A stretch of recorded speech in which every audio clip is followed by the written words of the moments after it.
Okay, hello everyone, and welcome to Gaia, a garden of the second and third dimensions. We are having a panel discussion today, so welcome everyone in the room, and welcome everyone who is joining us via YouTube right now. So I'm Louisa, I am the exhibition organizer and creative director of Gaia, and here with me today I have Beatrix Carroll, who is a machine learning engineer and a comedian. Hi, nice to meet you guys. Happy to be here. Next up, we have Dr. Wesley Goatley, who is a sound artist and researcher who works with AI and new technologies, and he's also the course leader of MA Interaction Design at UAL. Welcome, Wes. Thanks for having me.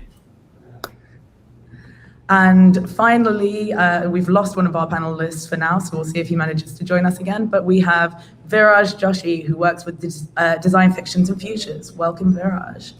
Thanks very much. Pleasure to be here with all of you smart guys. Okay, so to start us off, I wanted to have a bit of a chat about some of the work in the exhibition.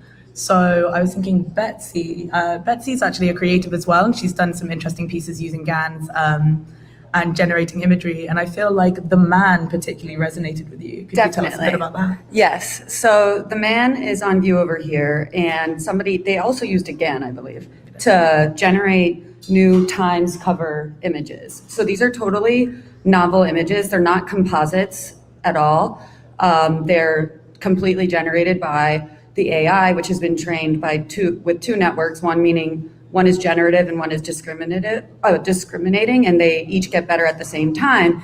And what's really fascinating about it is that you can see that the results are like 100% white male. That's not the data set of Times covers, but you can kind of really viscerally understand the way that ML, it doesn't just perpetuate systemic injustices that are evident in the data. It actually always, unless you're conscious about it, it can just exacerbate it. So it's not just recreating the status quo.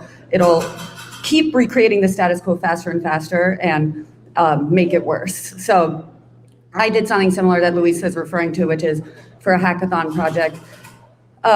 Last year, I used the data set I trained again to do something similar like this, but my data set was the set of software engineers' profile pictures for a hiring company, which I work at. So I'm not like really saying it, but it's like the big one. So I used the profile pictures of software engineers. Are you going to screen share now? It's not letting me screen share, I'm afraid. Oh, okay, that's fine. I can just show them. It's actually better if I don't. I'm going to show you them on my computer in a second, but you can see, I'll just tell you, the data set includes software engineering candidates who are of color and who are women and who are women of color. They are all underrepresented in the data set, but they exist. And then what the GAN generates, you'll see, is 100% light-colored, male-presenting people. So hold on one second.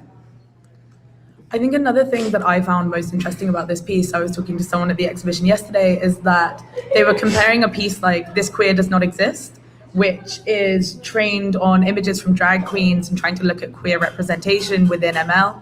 And then you've got the Time magazine covers, which are full of white men. And someone commented being like, why are the images of the Time magazine covers so much better than the generated images of the drag queens and of the queer people? And one of the problems is that there isn't the data set for underrepresented identities. Right. So they are also better at replicating the faces that they are more likely to see. There's so many layers to why that happens. Like, I mean, another way you could see that occurring, like one of the main ways that ML bias occurs is by having an unfair, or the way that unfairness occurs in ML, one of the main ways is an unfair distribution of inaccuracy in whatever it is that the task is. So for instance, with facial recognition, like state-of-the-art stuff right now seems like it's like 99% accurate at facial recognition, but really what that means is like it's close to 100% accurate on white men, and it's more like, I think it's at 70% now on Black women, and the spectrum goes from there, like between male and female and dark skin and light skin, and that the layers of that, it's like not just the data set, it's also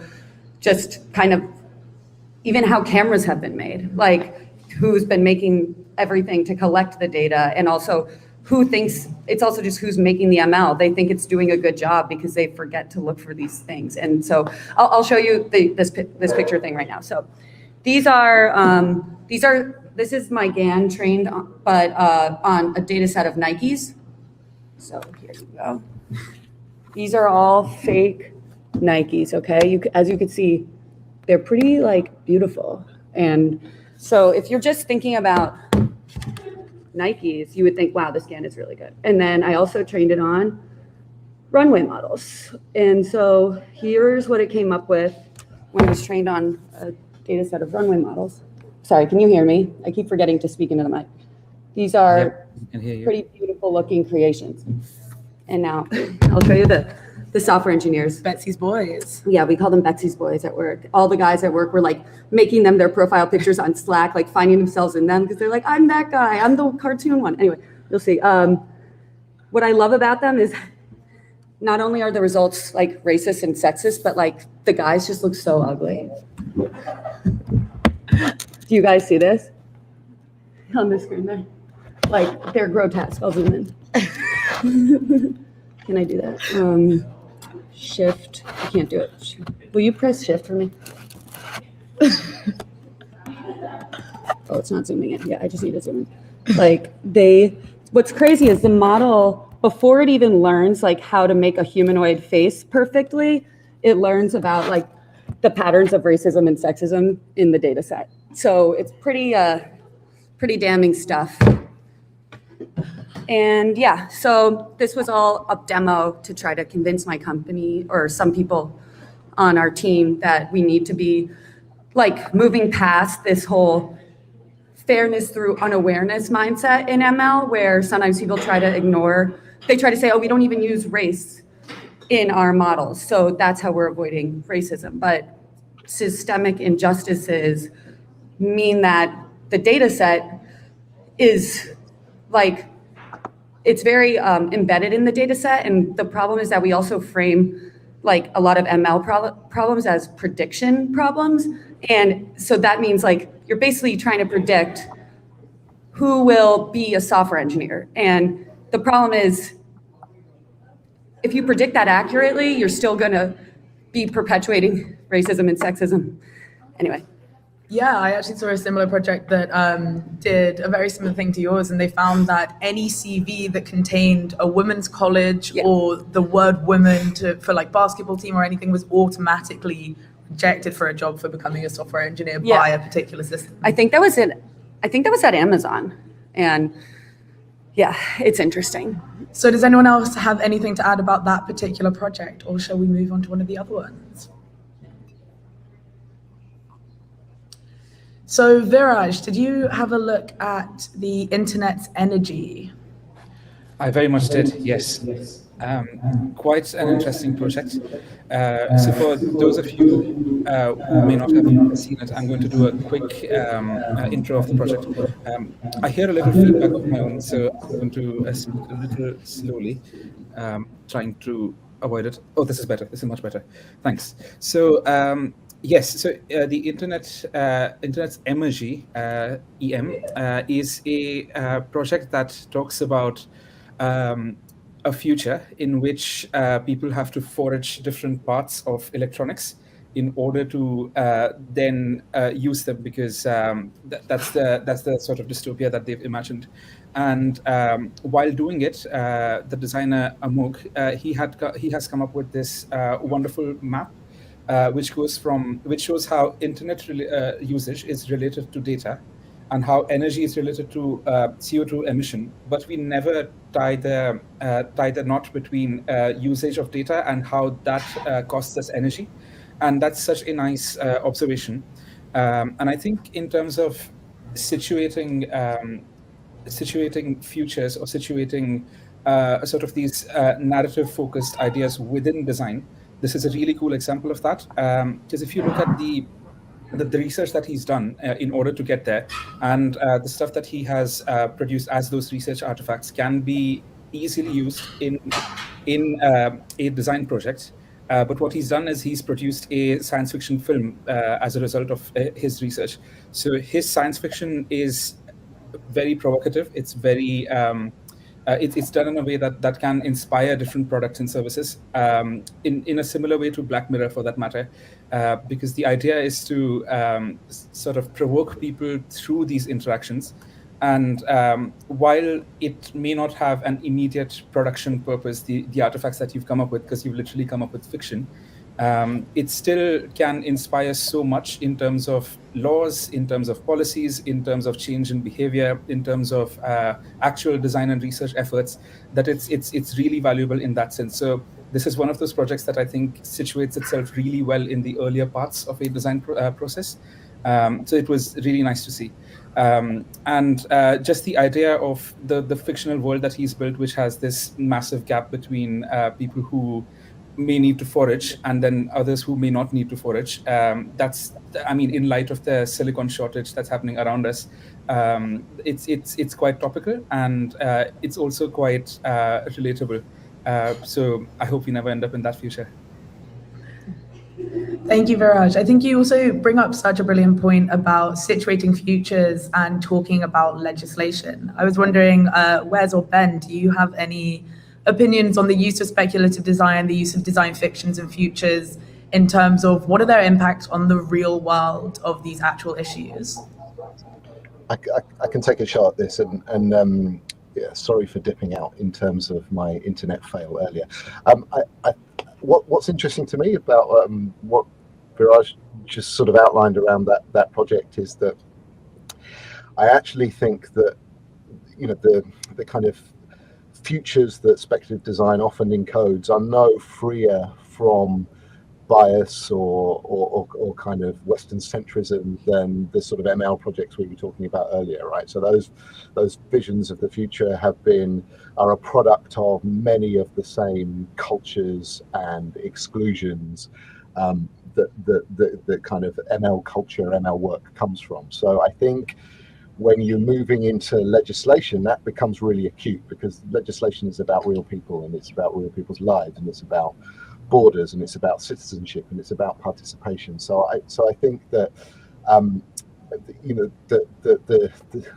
the sort of dues you have to pay once you get into legislation are far higher than something that can be a sort of formal exercise to test the bounds of some design thinking. So I think that there is a sort of a structural difference in those things. Now, that said, I think design methods generally have a part to play in policy shaping, and sort of they give policymakers a sort of a territory on which they can imagine potentially some of the effects of some of the things they're doing, and some of the unintended consequences potentially, and they can make those real in a way that might cut through.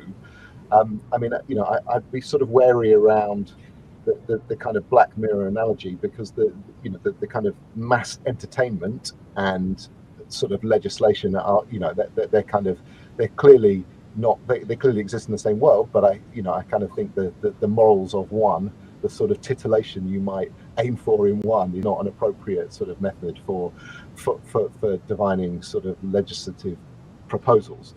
So I guess what I'm trying to say here is I think all the sort of artifacts we're talking about are kind of related, and they definitely do not step outside in a sort of magic bullet way the sort of problems with sort of global society and the inequities of where we've arrived at. So maybe that's enough of my thought. I don't know, Wes, if that resonates with you.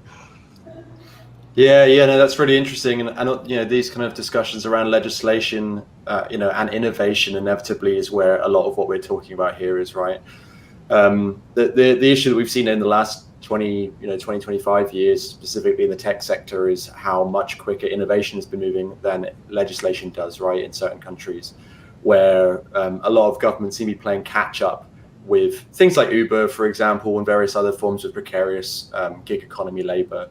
And that I think inevitably means that there's unfortunately more of an impetus on individual action, and that, you know, we would like there to be a world where actually, you know, policymakers can be much more responsive, but I think that so often it's too slow, and it really comes down to individual decision, which where I think something like speculative design can be really good. I mean, obviously there's some really well cited critiques of of speculative design. I mean, for me, it's more about, I'm kind of like a vulgar critical theorist in the fact that like if something's going to say it's critiquing or is critical in that kind of capital C way, I'm always like, well, it's got to be propositional. Then you can't just say boo this. There needs to be a boo this, and here's where we can go better. There needs to be a demonstration in both senses of the word, right? The demonstration against or a protest, and a demonstration of what can be.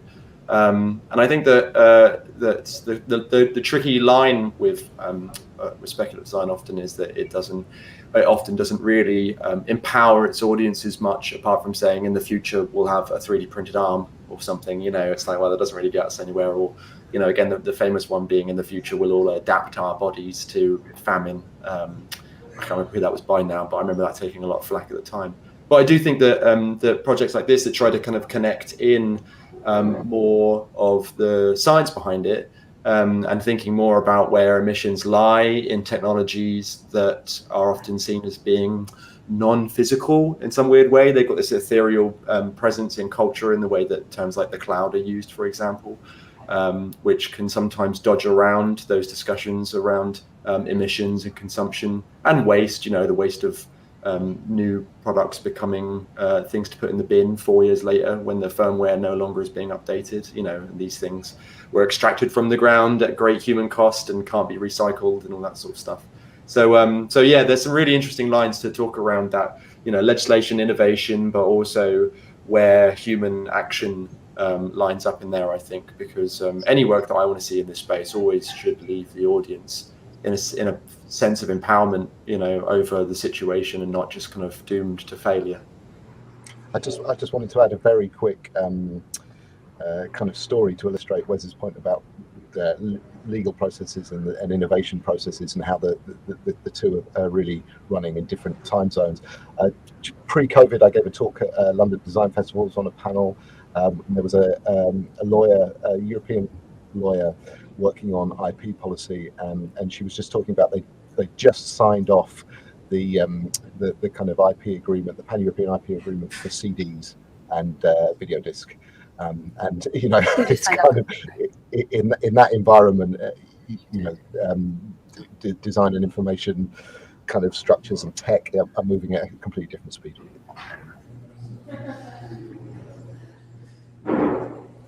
So then as well, do you think we actually should be even trying to legislate for these things, or do we need to be coming up with different types of ethical frameworks to try and control these types of technologies? Where do we think we can go if governments are still playing catch up? And do we feel like we are actually heading towards a technocracy where innovation goes so fast that it is uncontrollable and that we'll end up taking over? Or what are your opinions on that? I think different places around the world are doing this differently. If we were to look at all the hearings that happen of all the big tech CEOs in the US, at least in the last 3 years, they've gone from the people in the room asking questions that are not very sharp to being really sharp lately. So there's certainly a progress on that front. And more and more governments around the world are now paying attention to getting technocrats and people who are well vested in this sort of a field in their governments. And that's not just, it's sort of something that's happening all around the world, not just in certain parts of the world. In some parts faster and some parts slower. But I think that's a trend that's not going to stop. It's going to, people are, it is in government's best interest to have such people in their panels as well. So soon enough, we are going to see, in my eyes at least, different sort of branches of the government or people in the government who can perhaps take better decisions, hopefully, around all of this and more well-informed decisions. Yeah, I remember seeing that AOC talking about algorithmic bias in some Senate panel, being like, wow, this is a real change in the landscape if somebody with that sort of visibility is asking these sorts of questions. Because you're totally right. I mean, if you remember like 5 or 6 years ago, various Senate, and even the Zuckerberg Senate hearings, the first ones, just thinking like the questions that were being asked there were just like moronic, people whose job it is to know what was going on in the hearing, clearly not understanding how a phone works at all. But then, most people don't, right? Like most people can't open the back of a phone and show where the numbers are stored or even perhaps where the battery is. And that's just an aspect of that opacity. And Apple doesn't allow it anyway. It doesn't allow you to open anything. So yeah, I definitely think the only way forward is with legislation. There's this great book that's being written called Fairness in Machine Learning by Moritz Hart and Solon. I forget his last name right now, but it's really great at kind of showing the really like stark comparisons to just like other previous systems that are used to like exacerbate racism, like redlining. Like this is no different than when we disguise like racism explicitly by saying, oh no, it's not racist. We're just going to reject all people for loans in this neighborhood, but this neighborhood is all Black people. So it's like basically in every civil rights fight, it's going to be like this, where there's people using like obfuscation to kind of keep things in the status quo, and then people like AOC or people like that's why it's a huge part of the problem is that the people in the field need to be more people that like care about this stuff, because otherwise people don't really even know. And there's a great author called Ruha Benjamin who wrote Race After Technology, and she calls this the new Jim Code.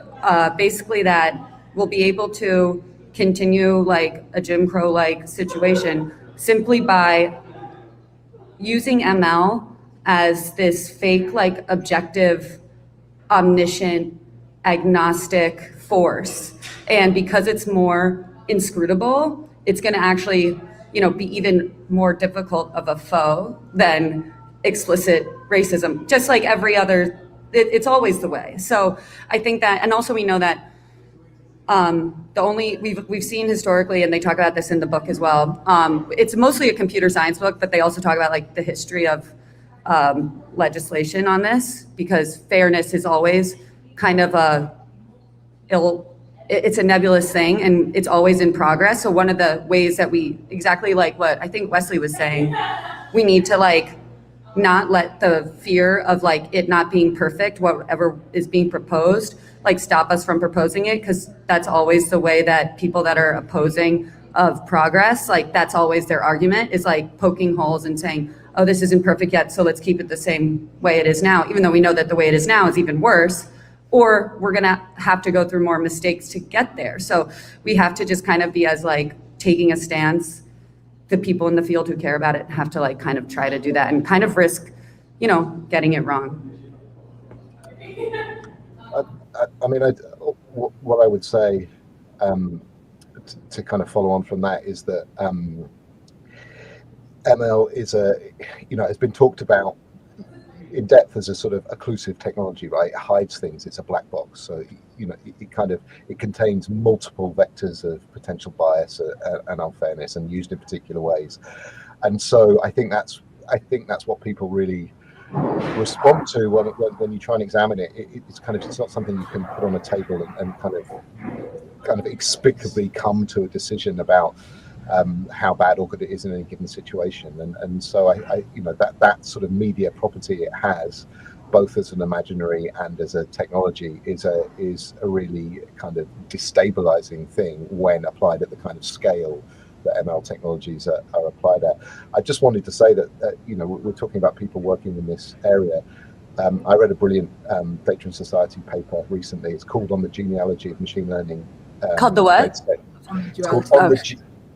It's called A Genealogy of Machine Learning Datasets, a Critical History of ImageNet, and it was done by some Google researchers and who also work at University of California. And I think it kind of it really it sort of peels back like an onion, really, the ImageNet dataset and all the vectors of bias that are in that, and then all the research that is built on that particular dataset, and it gives you understanding some of what you're talking about. So that's just my recommendation. I'll pop it in our private chat so people can have it afterwards. There's something else I think is worth bringing up at this point, is that when we talk about, and this was just being touched on a little bit in all three of your comments just now about the way that bias it is such a big discussion around these technologies, and there was a small mention about about mechanical objectivity just now, right? About this notion that something is, because it's quote unquote smart, it must be better than humans, it knows better than us, etc., etc. The notion that like a mechanical object can't be false. It's a very, very old idea. Well, it's not very old actually. It's maybe only about 180-ish years old as a kind of a notion, and there's a lot of that arguably starts in the field of scientific atlases in the early 19th century, where they first start bringing in cameras into the processes of taking pictures of documenting the world to put them in scientific, like encyclopedia, getting rid of the subjectivity of the artist who used to draw it all and put it in the book. And that's some of the earliest discussions you see in the Western canon, at least, about the notion of machine being better than a human in that sense, of it kind of removing the biases of humans from a process. Which is very hard to see much evidence of that before, because I think there's a much more kind of realistic engagement with machines before that. But the fact that it came after the Industrial Revolution and that cameras did seem to do something quite magical, those narratives of magic that we're so familiar with when we work in these sorts of fields, we saw that coming up in the world of photography and spirit photography, for example. But I think there's actually kind of a slightly higher level topic around that, because I think a lot of places around the world, and I think of maybe lots of places around the West and also China, where there is a move away or move towards a more secular society, that faith in God, which used to be the big kind of safety net for everybody, really, that something else was in control. We see so much evidence of it being replaced by a faith in progress through technology. That over the last 200 years, arguably, I mean, some people have written interesting things about this. Althusser wrote a little bit about it in the 60s as well, of thinking about the fact that the replacement of this faith in God for a faith in technology also then begets the fact that people assume that these things are unbiased. Because again, if we look through our history of technologies, people don't really think that way. It's when a certain set of technologies start to take on a certain mythical form in our daily lives that really did come post-Enlightenment in a lot of places. And we see this in countries that come to a kind of what is I think problematically called an Enlightenment, stage later. But we see the same shift happen, even though there's a culturally very disparate places. So I think a lot of our gaze should really be directed not at that there's some special thing around bias and AI, etc. But it's actually just that there's this kind of higher culprit that informs that notion and kind of creates that wish, that this technology is as good as it says. And obviously there is actually no such thing as artificial intelligence, right?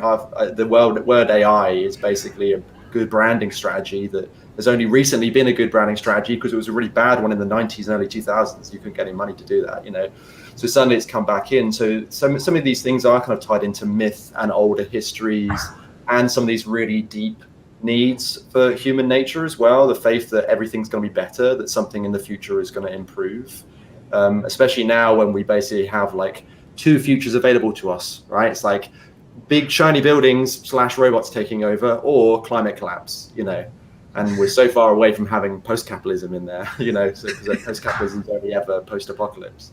So when we've got those two futures, I think there's even more stacked around wishing in some sense for AI to be able to be as good as the snake oil people who often kind of create these narratives around it want it to be. So there's something in a lot of cultures that wants it to be true, and that unfortunately creates these situations where therefore these biases aren't so visible or aren't really as engaged with. Well, sorry, am I on?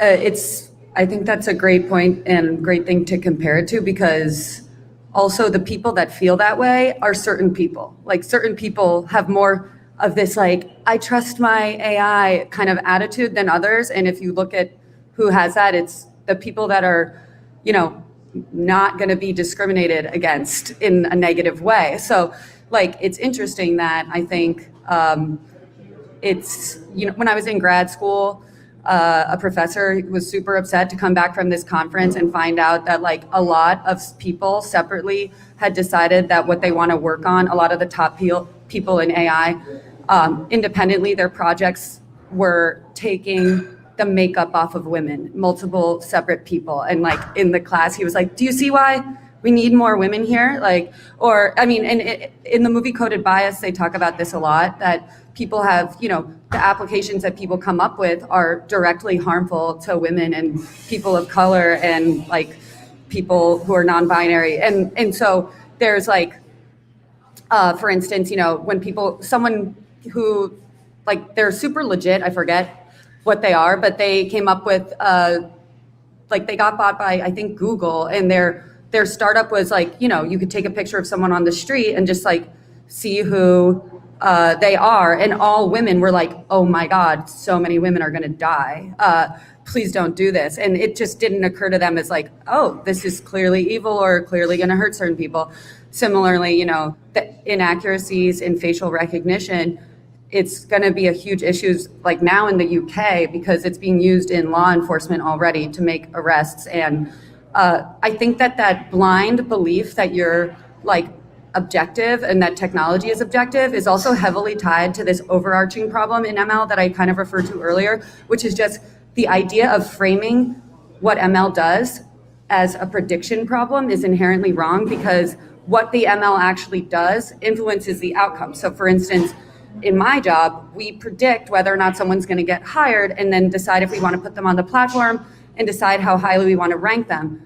But our prediction on whether or not they're going to get hired directly impacts whether or not they'll get hired, because if we don't let them on the platform, they're not going to get hired. So our models, if we don't mitigate racism and sexism, are likely to be sexist. We're likely to reject people for things like jobs, loans, opportunities, everything. And then we're going to actually influence the outcomes. And we're so narcissistic to think that this is a prediction that we're making. Like we're by measuring it and we're doing it. So it just shows a lot of like entitlement in the field, in this kind of in a mindset. And I see it amongst my team because we were talking the other day about this book that we're reading about recommender systems and the idea of injecting randomness and how it helps a model. And I was like, to me, that makes total sense. Like, I didn't even need that explained to me. And they were like, all the guys are like, what? Why would injecting randomness help? Like, the model is supposed to be this omniscient God. And I'm like, because it's fucking not. It's wrong or it's evil. And the same reason that injecting randomness helps in evolution, it's because like you might be in a local minima or maxima of your model and not trying something totally out there. Like, so, and also you're just, I just was like, wow, you guys are really that cocky. I don't know. It's just like, you could see how your mindset from your identity really influences how you see these things. And because I was like, to me, I'm the randomness on this team. Like, I get why it's valuable, you know? Yeah, and just to pick up on that, and also something that Wesley touched upon a couple of minutes ago, which was about myths and the two futures. It's interesting that both of them are dystopian futures because we can't see utopias anymore. That's what our fiction has become. And just the whole, just to bring in a sci-fi lens, like even if we get to a place where our AIs start doing the thing that they were meant to do and they're all omniscient and they can do what they promised to do, the work is still not done. There is no such thing as a utopia, and you'd get to a place and then there'd be more work to do. And if we see right now in our world as well, like this is what utopia must have meant for many other people and even many parts of the world right now. And it's the same with dystopia. So going ahead, we're never going to be done with the work as such. There's going to be more things to be done. And the idea is to be nimble with your design process, and then also with, in effect, also the technology process and the development process that we do, and make sure that we are always resolving the work of kinks and moving on to the next problem after the next problem. There was on the utopia tip, if you like Google image search, or at least within my filter bubble, if you Google image search for techno utopias and techno dystopias, they're basically the same image but differently lit. You know, like techno utopia is just like the nice bright shiny steel buildings, and then techno dystopia is just that but at night, effectively, like Blade Runner or the nice Elysium. And if you do ecological utopia and dystopia, it's pretty much the same. It's like buildings with a lot of plants around them, or buildings that have been colonized by plants. Yeah. And kind of, like that, the nature taking over. But the best one is if you look for economic utopias and dystopias. Economic utopia looks pretty much like a mixture of the first two utopias. But economic dystopia is the thing that if you search for, you just see loads of pictures of today. You see loads of pictures of today, specifically like just shots of Wall Street and stuff like that. So there's something really interesting in the kind of, if we treat Google image search as a kind of a weird, imagination of a lot of people that continues to kind of oddly inform how people see and think about things. It's not like the view, but it's a view.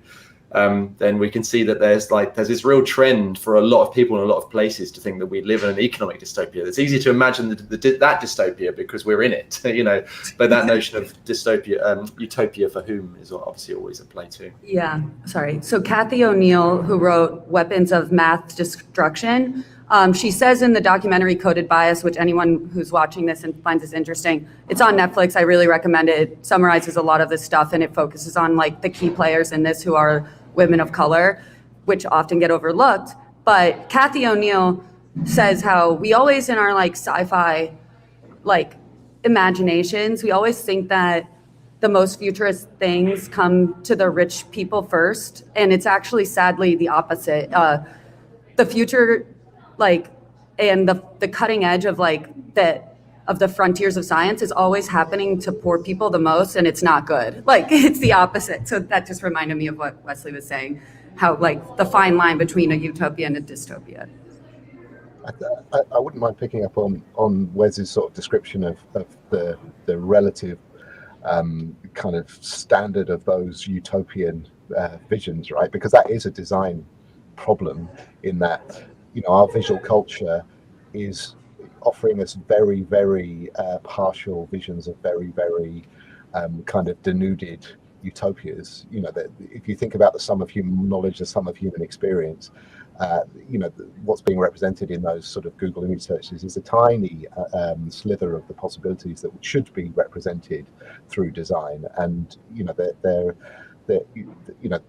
writing on kind of the idea of a pluriverse, many different futures with many different knowledges respected from many different places, I think is something in the sort of emerging discourse in design that is really important, because I think there is a strong recognition that design has a very narrow set of kind of cultural and visual references at scale and on the internet, and it's sort of being compounded by machine learning, which sort of it can be, can kind of churn those very poor things, poor bits of visual references into the things it presents to you, and so there's a sort of ever diminishing richness to that model of kind of imagining futures. So I kind of learning how to include a more diverse set of knowledges is a really important thing for design to do, and speculative design is has been sort of called out for some of that, and I think that's entirely true. And the only other thing I wanted to say was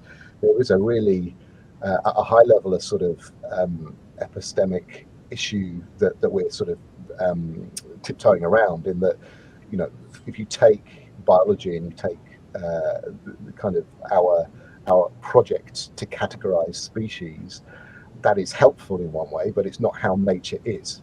Nature isn't kind of binary and categorized into the sort of trees that we've established, and so that problem that the way that we construct knowledge in a Western tradition, a post-Enlightenment settlement of epistemology, essentially, is not the whole picture. And ML stuff sort of is a technology of categorization as much as it is anything, and it is built on the same set of assumptions that science is built on. And whilst those are super useful and super insightful, they are not the whole picture of human experience. And particularly if they are kind of really kind of careless about categorization, then they are potentially very harmful. So back to Wes's problem, this is a sort of challenge to the sort of epistemic kind of foundations of the way that we kind of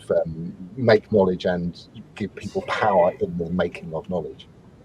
This is like a whole field of study in computer science and math, like measurement theory, and there's a seminal book on it from 2010. I can't remember I can only remember a few details about certain things. But if anyone wants to ask me about these, I could find them later. But it's all about how, ML, it's exactly what you're saying, Ben. There's like this idea that we assume that, like, we kind of make calls when we do measurement where we kind of put things into ordinal measurements, meaning like categories. Like when and we're implying that there's like some ranking to these things when all the ranking really means is that they're next to each other on some spectrum. It doesn't mean that this is the right spectrum. So one of the great examples is like SATs have been or standardized testing in general was kind of presented as this objective thing, and that it's a measure of IQ, when really it's a measure of taking the SAT,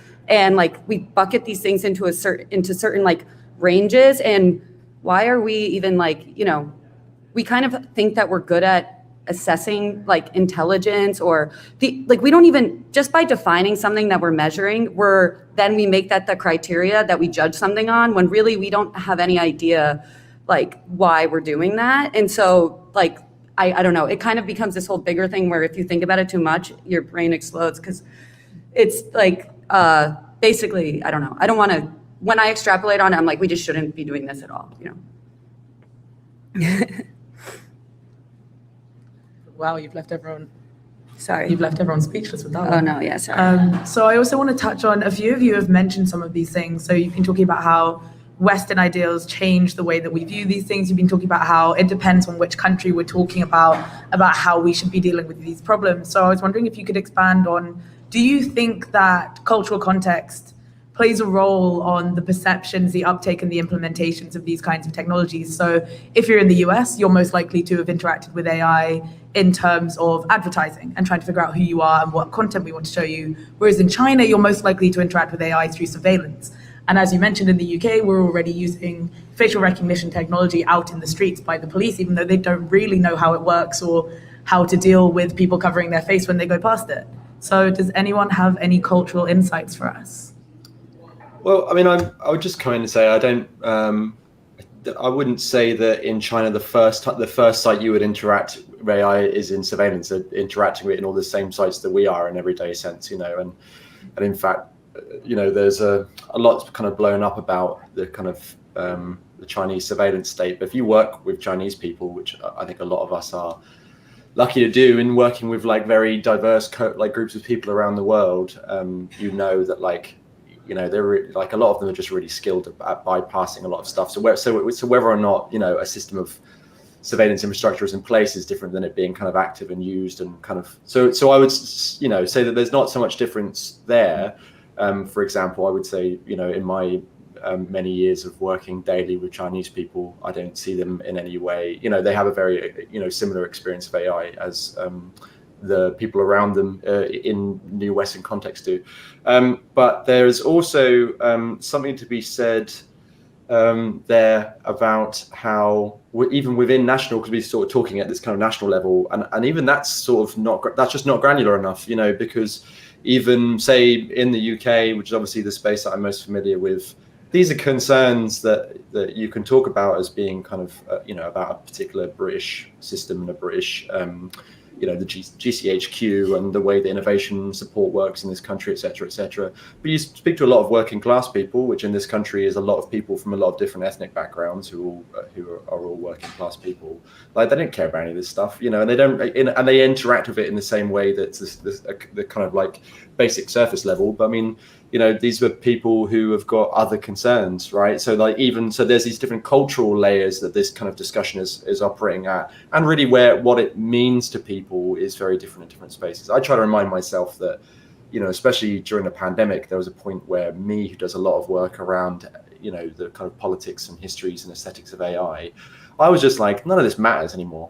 There was a point in those first 3 months, I was just like, I can't make art about this anymore. It's like, this feels dumb now. This feels like a stupid thing to be talking about. And I think, since then, I've kind of realized that actually those conversations moved on in really interesting ways over lockdown. For example, for some people who spent, the first lockdown in isolation on their own, their smart speaker might have been the only voice in their room that seemed to acknowledge their presence and respond to them. So different kind of ethics of care, of engaging in that conversation when those technologies are so much more enmeshed. So I think it's really important to move away from just thinking about these things as kind of these nationalizing silos of culture, and instead, be thinking about actually there's a lot of different subcultures within those cultural groups who really experience this very differently and have different levels of need for engagement with this topic. And I think that's always important to think about. And if anything, internet is or has been for the longest part, the great democratizer. Everyone's kind of the same on the internet. And of course, as we see these challenges to net neutrality and different countries doing things in a different way, so that the experiences of people change, that is what can perhaps cause the change in experiences of people. But yeah, totally agree with Wesley in what he said. I mean, I broadly agree. I think there's an interesting thing in the context of design trying to absorb the cultural imaginary of AI. It doesn't do it wholesale. It doesn't do it in one way. It does it in lots of ways. The truth is that the kind of technologies that are badged AI are in people's lives, right? They are suggesting things. They are translating your comments. They are sort of they are things that have agency in the things that you put into the world, whether you like it or not. I mean, I booted up PowerPoint for the first time in a very long time the other day, and it said, "Do you want some design ideas from our shiny new AI?" And just scale that up across the world. The consequences of living with something that might be called AI are with us, and there are scripts being developed now which will have prompts. Have you thought about this? Recommending things that the technologies of creation are kind of stuffed full of small instances of AI, and they will only become more prevalent. I think about a product like Runway. That's having a huge impact in sort of being a pipeline for visual culture. So the cultures of use of these technologies are in the wild, and they are my work looks at kind of what that means for how you think about what you make. It's very hard, I think, for people to maintain a position of sort of completely individual heroic creativity in a sort of cultural world where you're not just in discussion with your peers, you're in discussion with sort of other repositories of human experience represented through something's called AI, something's not. So abstracting to a level of does a monolithic culture behave in a different way? I think, as Wes says, is probably not going to be very helpful. It's kind of what's happening in small communities that are trying to do things. I think that there you get a sense of what might be some of the benefit, but also some of the problematics. And when you get to that level of community, that's where you see those things sometimes, I would say. And in terms of community, just to add to that, we see very often, because AI does require large data sets, that what we call as AI comes to us more often than not from these larger companies, big tech companies.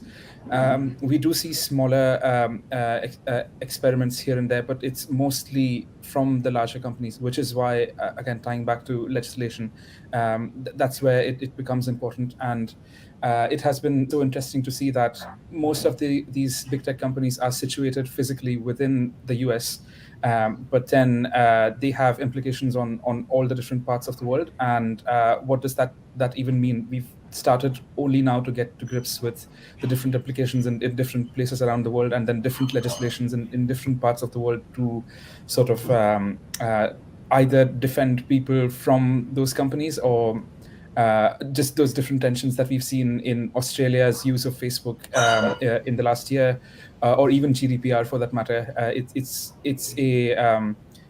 a response back to the fact that the internet does exist for everyone, but it's physically situated in the US. So that's quite interesting to me. Brilliant, thank you guys. So we only have 5 minutes left. So I'm just going to open it up to the floor and ask, does anyone have any questions for our panel, either via YouTube or in the room? Kevin.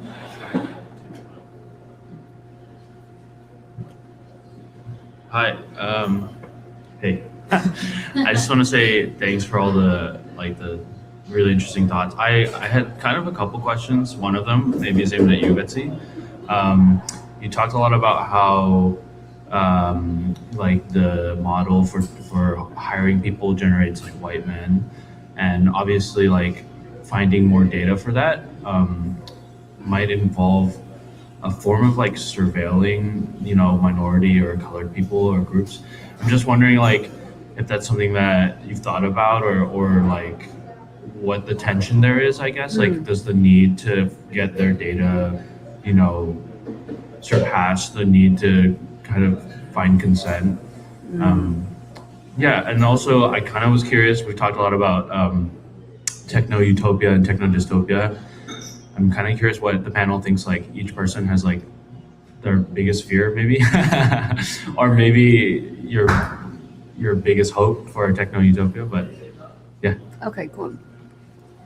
There's so the way that my model worked is that, I used the candidate profile pictures from our company's database. So it wasn't so much of like a surveillance issue because I just, have access to them because I work there and I'm allowed to do that. But it is sort of an issue of the data set is skewed. It reflects bias in the world. So there's fewer of those people. So one way to prevent that outcome in the GAN would be to oversample the underrepresented people to make it more reflective of the numbers in the world. Also just to kind of like enforce the expected outcome that you would see in the world. But again, the problem with that is that the expected outcome that you would see in the world is still not good enough. It's still worse. So we shouldn't be trying to predict the whole thing. I keep going back to this predicting thing because it's the whole idea is that we're trying to predict we're trying to predict the future in our current ecosystem. But the problem is that our current ecosystem is wrong.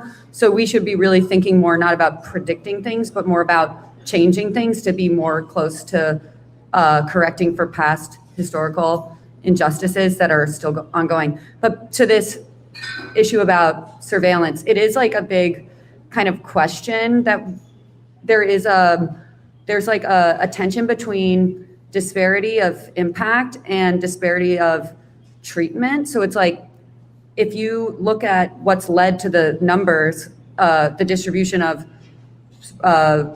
demographics among software engineers, if you look at what's led to that, it's that there are people that are of equal, like, innate merit that will end up in different places in the world because of things that are like unfairly distributed in the world. And so one of the ways that people who are against like affirmative action and against it in AI, one of their arguments is that like in order to reach like correct like demographic parity, you might have to treat people differently. But like that's just kind of a really like facile like overlooking of the fact that everyone already is treated differently and unfairly. So yeah, I think that people would try to kind of say something similar about surveillance, and it's also equally kind of, it's happening anyway is the point, but people are just not, people don't care as much about predicting things correctly or doing AI correctly on certain demographics. Or I don't know if it's, I can't say that it's because people don't care, but that is one of the ways that it happens. It's that, okay, like even so in the case of my job, maybe our models are really good at predicting between white male software engineers who's good or who's better than each other. Maybe they're good at that, but they don't really know that much about like Black people in America and where they went to college or where they grew up, or they just don't know as much. It's similar to the way that people, you know, our brains work, where people are worse at distinguishing faces of another race than their own because they're just more fine-tuned on this. So I think that that's like the real kind of sticking point that, sorry, I'm talking too long, I just realized. Anyways, bye guys. Thanks, Betsy. So yeah, just to finish off, we'll finish off with Kevin's final question. So what is everyone's biggest hope or biggest fear for a techno-utopia or dystopia?